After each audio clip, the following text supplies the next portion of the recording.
স্বাগত চ্যানেল 24 এর digital bulletin news line 24 এ আপনাদের সাথে আছি আমি সামিয়া সেহরিস আলম। আপাতত স্বস্তির খবর হচ্ছে 2 সপ্তাহের যুদ্ধবিরতিতে ইরান ও যুক্তরাষ্ট্র শঙ্কা রয়েছে যে কোনো মুহূর্তে সমঝোতা ভেস্তে যাওয়ার। তাই আবারও বাড়ছে উদ্বেগ উৎকণ্ঠা, কারণ ইরান যুদ্ধে ব্যবহার করা হয়েছে ক্লাস্টার বোমা। কারা ব্যবহার করেছে এই নিষিদ্ধ অস্ত্র দেখে আসব প্রতিবেদনে।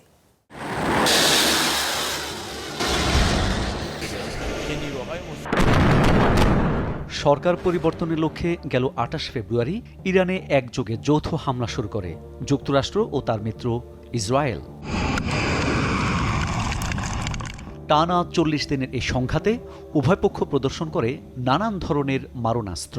পুরনো মজুদের পাশাপাশি হাজির করা হয় নিজেদের ভাণ্ডারের আধুনিক সব অস্ত্র। এপিক ফিউরি নামে এই আগ্রাসনে যুক্তরাষ্ট্র ব্যবহার করে আকাশ, সমুদ্র, স্থল ও প্রতিরক্ষা সহ ২০টি অস্ত্র ব্যবস্থা। বিপরীতে প্রতিরোধে ইরান ব্যবহার করে বৈচিত্র্যময় ক্ষেপণাস্ত্র, যার মধ্যে রয়েছে স্বল্প, মাঝারি ও দূরপাল্লার ব্যালিস্টিক, হাইপারসনিক ও ক্রুজ ক্ষেপণাস্ত্র এবং ড্রোন। তবে এসব অস্ত্র ঠেকিয়ে নাগরিকদের সুরক্ষায়ও অত্যাধুনিক ব্যবস্থা নিয়েছে বিবদমান পক্ষগুলো, যার মধ্যে বেশ আলোচিত নাম ইসরায়েলের আকাশ প্রতিরক্ষা ব্যবস্থা আয়রন ডোম। এটি এমন একটি প্রযুক্তি যা আকাশে ছোঁড়া রকেট, মিসাইল বা মর্টার সেল শনাক্ত এবং আকাশেই ধ্বংস করে দিতে পারে। আয়রন ডোম তৈরি করেছে রাফায়েল অ্যাডভান্স সিস্টেম ও ইসরায়েল অ্যারোস্পেস ইন্ডাস্ট্রিজ। বলছে যে কোনো আবহাওয়ায় রাত দিন সমান তালে কাজ করতে সক্ষম, যার সাফল্যের হার ৯০%। তবে ইসরায়েলের দম্ভ চুরমার করে আয়রন ডোমের সাফল্যকে কাঠগড়ায় দাঁড় করিয়ে দিয়েছে ইরানি ব্যালিস্টিক ক্ষেপণাস্ত্র খোররাম শাহ, যা মূলত ক্লাস্টার বা গুচ্ছ বোমা বহন করে প্রায় ৮০টি উপবোমা। এগুলো বহুস্তর বিশিষ্ট আয়রন ডোম ফাঁকি দিয়ে আঘাত হানে তেল আবিব সহ ইসরায়েলের বিভিন্ন শহরে। সমরবিদরা বলছেন, ক্লাস্টার বোমা বিশাল এলাকা জুড়ে একসাথে অনেকগুলো ছোট ছোট বোমা ছড়িয়ে দেয়।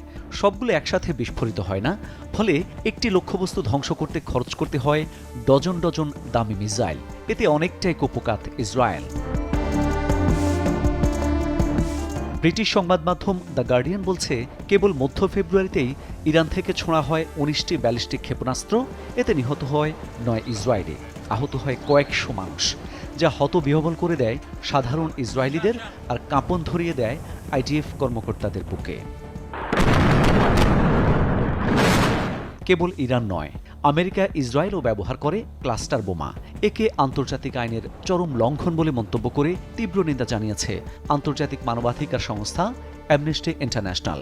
কারণ বাছ বিচার ছাড়াই বিধ্বংসী ক্ষমতার জন্য বেসামরিক এলাকায় ক্লাস্টার বোমার ব্যবহার নিষিদ্ধ।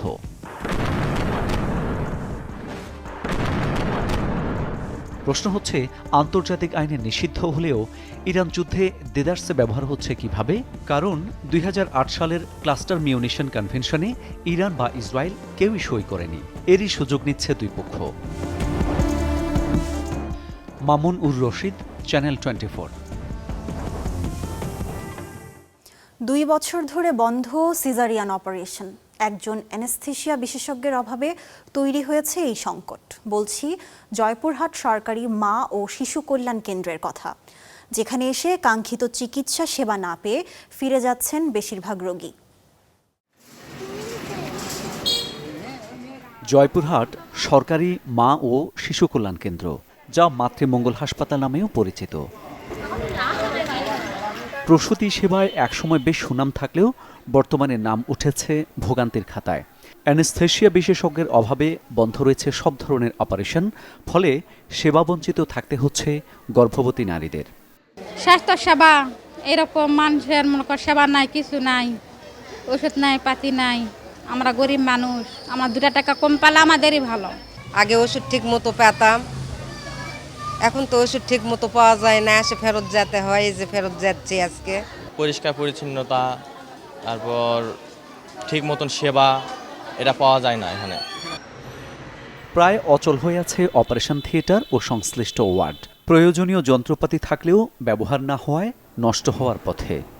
এখানে এখন আর সিজার হয় না, অনেক সময় জয়পুরহাট সদরে যেতে হয়। এটা যদি আমাদের এখানে শিশু কল্যাণে যদি করা হতো তাহলে আমাদের উপকার হতো। আগে আসছিলাম অবশ্য ভালোই ছিল, এখন দেখা যাচ্ছে খুব ভালো একটা নাই, চিকিৎসা দিচ্ছেন না তারা। 1.5 ঘন্টা থেকে এখানে দাঁড়া আছি, কোনো ব্যবস্থা নাই, কোনো রোগীদের সেবা না পাওয়ার বিষয়টি জানেন দায়িত্বপ্রাপ্ত কর্মকর্তারা। উপপরিচালক বলছেন, জনবল ও ওষুধের সংকটের বিষয়ে সরকারকে অবহিত করা হয়েছে, শিগগিরই সংকট কেটে যাবে। 2 বছর হলো আমাদের এখানে যারা আউটসোর্সিংয়ে কাজ করে পরিচ্ছন্ন কর্মী, তাদেরকে আমরা কোনো প্রকার বেতন দিতে পারছি না এবং আমাদের যারা গার্ড আছে তাদেরকেও বেতন দিতে পারছি না। এই বিধায় আমাদের এখানে পরিষ্কার পরিচ্ছন্নতা বিঘ্নতার সম্মুখীন হচ্ছে। এখানে আমরা যে ডেলিভারি করছি, ডেলিভারির জন্য যতটুকু ওষুধের প্রয়োজন সে পরিমাণ আমরা ওষুধ পাচ্ছি না। তার কারণে কিছু ক্লায়েন্টকে ওষুধও আমাদের কিনতে হচ্ছে। সেই জিনিসটাও সরকারের দৃষ্টি আকর্ষণ করছে। এখানে যাতে সেবার মান প্লাস ডেলিভারি সংখ্যা বৃদ্ধি করে সে বিষয়ে আমরা চেষ্টা করছি।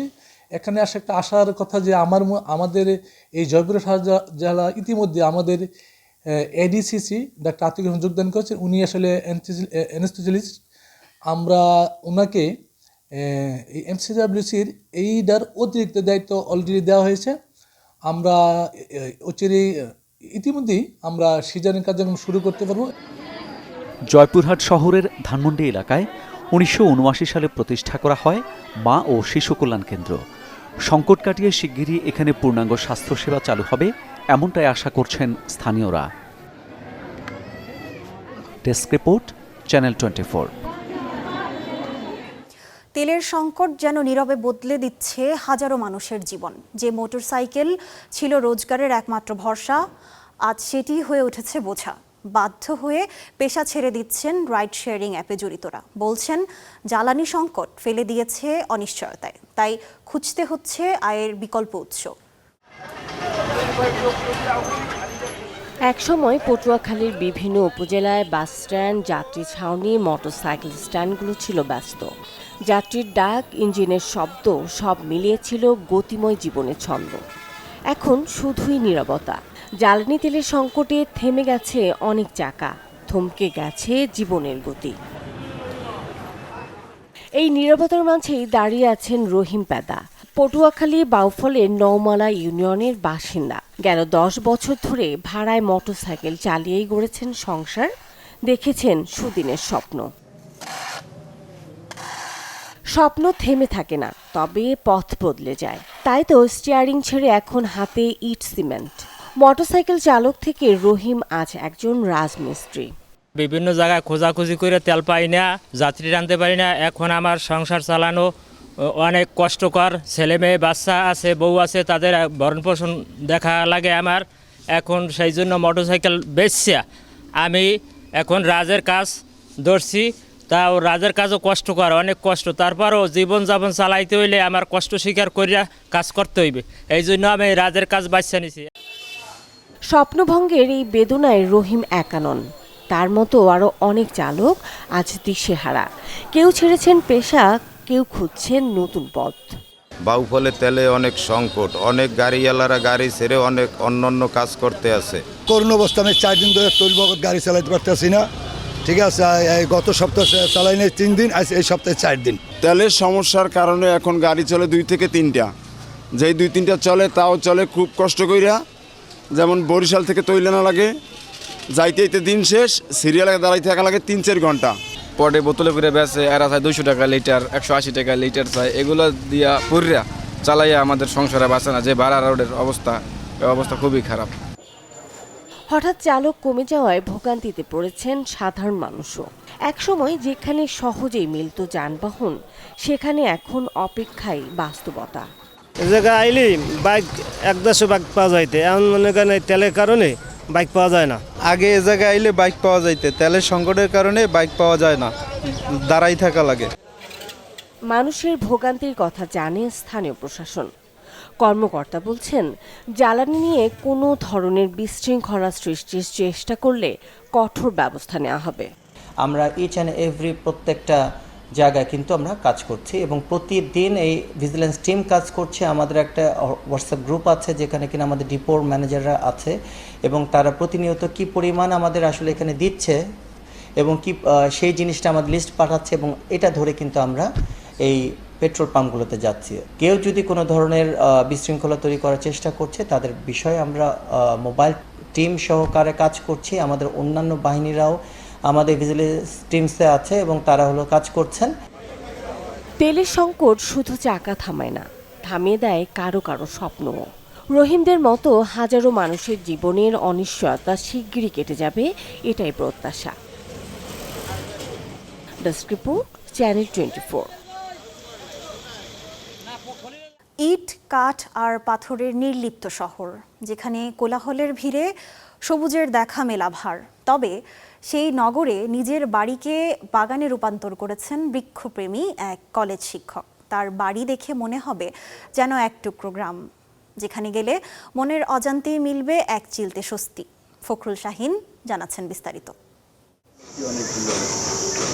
একদিকে রঙের উৎসব, গোলাপের লাজুক হাসি, গাদার উজ্জ্বলতা, রজনীগন্ধার নীরব সুবাস, কাঠ গোলাপ আর লিলির স্নিগ্ধতা, রক্তকরবী শ্বেতকাঞ্চন, পলাশের আগুন রাঙা ছোঁয়া আর হাসনাহেনার রাত ভরা গন্ধ, সব মিলিয়ে যেন ফুলের ভাষায় লেখা এক অনন্ত ভালোবাসার গল্প।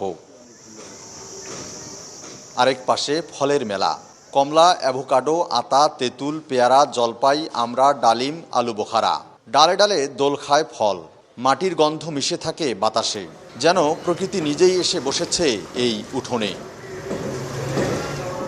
মাঝখানে ছোট্ট এক বাঁশবন, পাতার ফাঁকে ফাঁকে রোদের খেলা, চারপাশে পুদিনা, কারিপাতা, লেমন গ্রাসের গন্ধ, সবজির বাগানে জীবনের স্পন্দন।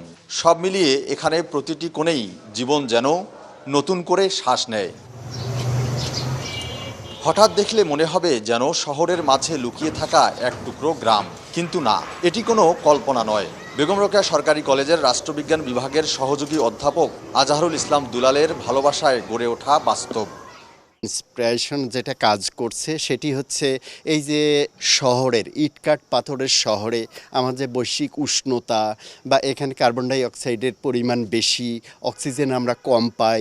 শহরে এরকম থেকে আমি চিন্তা করলাম, আচ্ছা আমার যেটুকু জায়গা আছে এটুকুকে আমি যদি একটা গ্রামীণ আবহাওয়া তৈরি করি কেমন হয়। ঠিক সেই চিন্তা থেকেই আপনি দেখবেন আমার বাড়ির আউটসাইডে চতুর্দিকে কিন্তু সুপারি গাছ আছে এবং একই সাথে জঙ্গলের মতো করা আছে, এবং ছাদে যে সমস্ত কাজ ছাদের উপযোগী সেগুলো সব কিছুই আছে। প্রায় এক যুগ ধরে ভালোবাসা আর যত্নে এই বাগানকে বড় করে তুলেছেন আজহারুল ইসলাম দুলাল। তার বিশ্বাস, মনকে ভালো রাখতে হলে প্রকৃতির কাছেই ফিরতে হবে। আমার শিক্ষকতার পাশাপাশি ওই সময়ের বাইরে আমি যখন বাসায় আসি ওইটুকু অবসর, এবং সেই অবসরটুকুতে আমি এই ছাদের মধ্যে ভীষণভাবে ব্যস্ত থাকি। এই ভালো লাগাটাও ভীষণভাবে কাজ করে। অর্থাৎ আপনি মানসিক স্বাস্থ্যের কথাই বলেন এবং পরিবেশ উন্নয়নের কথা বলেন, ইটকাঠ পাথরের এই শহরে একটা সুন্দর সবুজ বেষ্টনী তৈরি করে নিজের ভালো লাগার কথা বলেন, এটি। রংপুর নগরের মাস্টারপাড়া এলাকায় এই বাগান বাড়িটি এখন যেন এক জীবন্ত দর্শনীয় স্থান। মানুষ আসে, দেখে, অনুভব করে আর সঙ্গে নিয়ে যায় এক চিলতে শান্তি। অনেক অনেক বেশি সুন্দর, কেননা আমি নিজের চোখে 2-3 বার প্রত্যক্ষ করেছি, তো আমি সামনাসামনি দেখেছি তার ছাদ বাগান। তো আমি মূলত তার বাসায় ছুটে যাই শুধুমাত্র ছাদ বাগানটা দেখার জন্যই। শহরের মধ্যে একটা যে বাগান বাড়িটা বলা চলে, সেটা হচ্ছে মানে আপনার কিছুটা প্রায় বাংলো বাড়ির মতো, যে আপনার এই বাংলা বাড়িতে গেলে আপনি যেটা দেখতে পারবেন যে বিভিন্ন ধরনের একদম ইউনিক যে জিনিসগুলো আমরা দেখতে পাই, সেটা হচ্ছে তার বাড়িতে গেলে আমরা মেনলি দেখতে পারি। শুধু নিজের জন্য নয়, সবুজের এই ভালোবাসা ছড়িয়ে দিতে সামাজিক যোগাযোগ মাধ্যমেও তিনি সক্রিয়। ফখরুল শাহিন, চ্যানেল 24, রংপুর। চ্যানেল 24-এর ডিজিটাল বুলেটিন নিউজ লাইন 24-এ এই ছিল আজকের আয়োজন। এতক্ষণ সাথে থাকার জন্য ধন্যবাদ সবাইকে।